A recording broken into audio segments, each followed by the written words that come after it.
Hello, I have been traveling for a while, so I am writing to you from interesting places. Sometimes it's a hostel, sometimes it's the seaside, sometimes it's a city, and sometimes it's a train. This isn't the format of the channel, it's just the necessity of traveling. Today we are in Baku, Azerbaijan. Now let's return to our topic.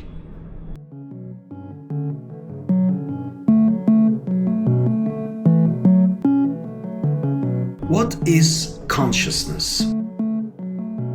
There is no answer to this question. Any answer that can be given is a judgment that has been produced in conjunction with specific disciplines and is bound to be incomplete, doomed to remain incomplete.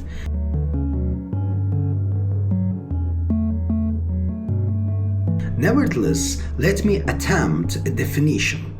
Consciousness is a collection of defense mechanisms, but it is the smallest of the defense mechanisms in humans. The defense mechanisms is much deeper than consciousness. Consciousness is the unique outcome of human evolution.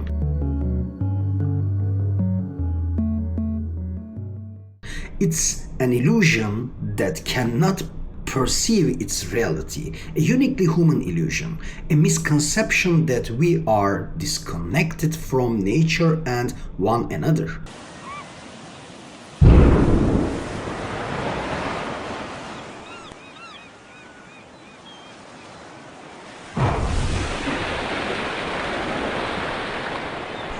A blindness to the fact that we are separate from existence.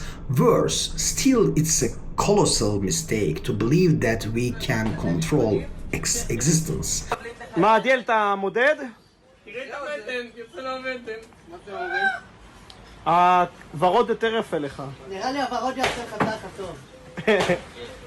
Dominate it and objectify it, assume of errors, a series of illusions, an outcome that has led us to become a species programmed for self-destruction, an outcome that reveals the truth that we are the deceased link in evolution, yet conceals this truth through various games. The green color of trees is specific to trees and human consciousness is specific to humans.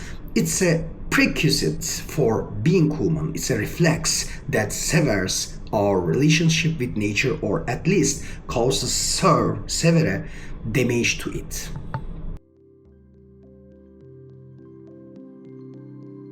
I cannot shut off my consciousness. There are immense powers behind it. My heartbeat, the darkness in my dreams, the disconnection in my sleep, and many other things make me feel that there is another dimension beyond it. Religions, legends, and much ancient knowledge also tell us this. Even if I don't trust them, I know that I'm controlled and even determined by powers beyond my own body. There are forces behind all my activities, including my mental activities. The illusion that I'm in control is an illusion produced by my consciousness.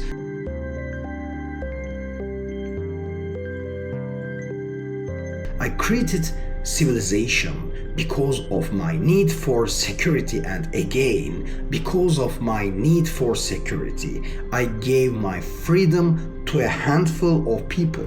Because of my need for security, I fed the exploitative monsters called the state.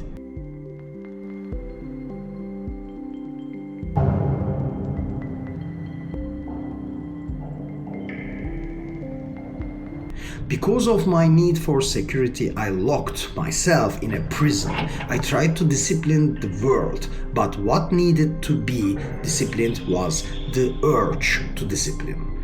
What needed to be disciplined was the pleasure I felt from power. Consciousness develops to the extent that you can put obstacles in the way of pleasure. Say no to pleasure and control it. Consciousness is the ability to control pleasure. The control mechanism of other living beings come from their biological qualities. Humans thanks to their consciousness break away from their biology and turn into deviant beings who harm themselves. They can do this by eating pounds of sugar. They can do this by smoking thousands of cigarettes throughout their lives. They can do this by hating themselves.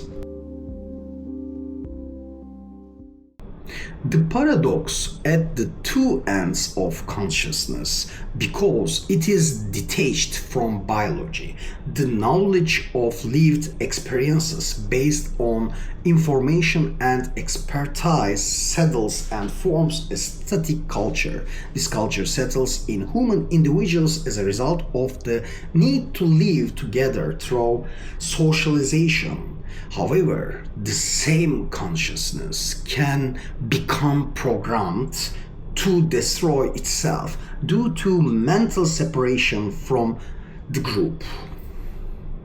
Is consciousness what makes us poetic beings? Is it consciousness that enables us to produce and write great poems, legends, and narratives? Or is the forces behind consciousness? It's a combination of both. Great poems are, of course, written by humans. Humans create art, but the real point of art is the eruption of forces beyond consciousness, like a volcano, a combination of troops erupting from areas where human consciousness is diluted. Art, revelation, and inspiration erupting like magma from the point where the illusion of human consciousness's dominance loosens and the self weakens.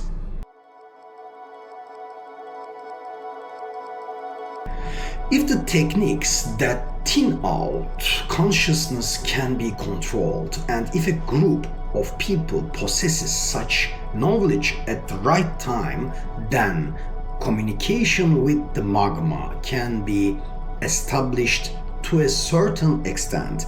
We may have lost these techniques. We have broken away from the paradigms in which these techniques could be used. And even if we knew these techniques, our ability to use them has been dulled.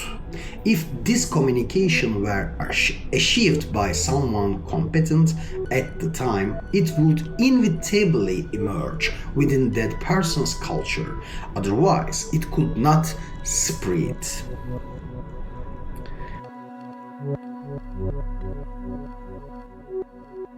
Otherwise, neither an art movement nor a religion could spread.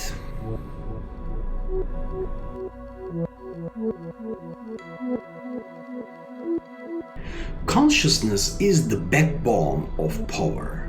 Consciousness is power. Consciousness is produced by power, and it's a summary of the maps that produced humans from sapiens. However, it cannot be a pure summary. Otherwise, all consciousness would be the same. All humans would be the same. Each consciousness is under the influence of sapiens, where the powers behind it take shape.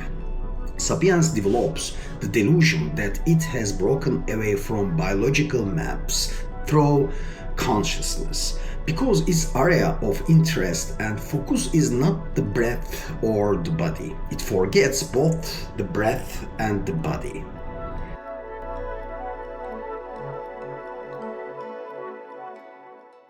After all this, let us now ask our main question again. What is consciousness? I don't know.